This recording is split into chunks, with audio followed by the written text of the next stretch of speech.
মুহূর্তের সব থেকে বড় খবর, কারখানার দেওয়াল চাপা পড়ে মৃত্যু হলো 2 শ্রমিকের। ঘটনাটি ঘটেছে কাকসা থানার অন্তর্গত বামুননাড়া শিল্প তালুকে। একটি বেসরকারি ইস্পাত কারখানার ভেতর দেওয়াল চাপা পড়ে মৃত্যু 2 শ্রমিকের। আহত হয়েছেন আরো 2 শ্রমিক। এই মুহূর্তের সব থেকে বড় খবর, মৃত শ্রমিকের নাম চন্দন বাউরি, রাম টুডু, দুজনেই দুর্গাপুরের গোপালপুরের বাসিন্দা বলে জানা গেছে। ব্যাপক উত্তেজনা ঘটনাস্থলে। কাকসা থানার পুলিশ সেখানে এসে পৌঁছেছে। প্রসঙ্গত ওই বেসরকারি ইস্পাত কারখানার সাব স্টেশন তৈরির জন্য পাঁচিল তৈরি করা হচ্ছিল, আর সেই পাঁচিলের ধারে বসেছিল 4 জন কারখানা শ্রমিক। আচমকাই সেই সময় পাঁচিল ভেঙে পড়ে যায়। ঘটনাস্থলে মৃত্যু হয় 2 শ্রমিকের। আহত 2 শ্রমিককে হাসপাতালে নিয়ে যাওয়া হয়েছে। ঘটনাকে কেন্দ্র করে কারখানার বাইরে ব্যাপক উত্তেজনা।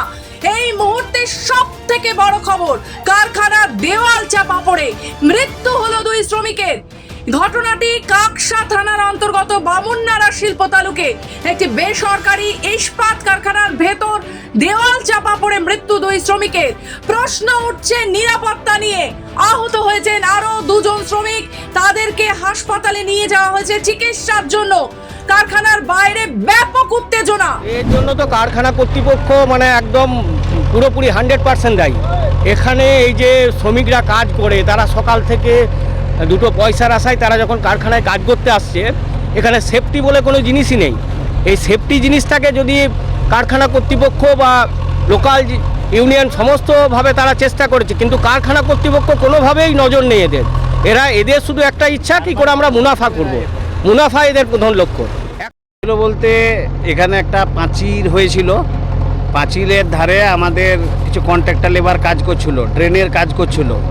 ড্রেনের কাজ করাতে পাঁচিল একদম পুরো ভেঙে পড়ে গেছে। তাতে 4 জন এখন আপাতত বোঝা যাচ্ছে, তার মধ্যে 2 জন স্পট ডেথ হয়ে গেছে আর 2 জন হসপিটালাইজ হয়েছে সিরিয়াস অবস্থায়। এরপর আরও কাজ হচ্ছে, যদি কেউ আরও নিচে আছে তার জন্য আমরা গাড়ি লাগানো করেছি, উদ্ধার যদি থাকে আরও নিচে। কোন জায়গা এটা হচ্ছে আগে ভিএসপি উদ্যোগ ছিল, এখন অমিত মেটালিক্স, অমিত অ্যালায়েন্স নিয়েছে।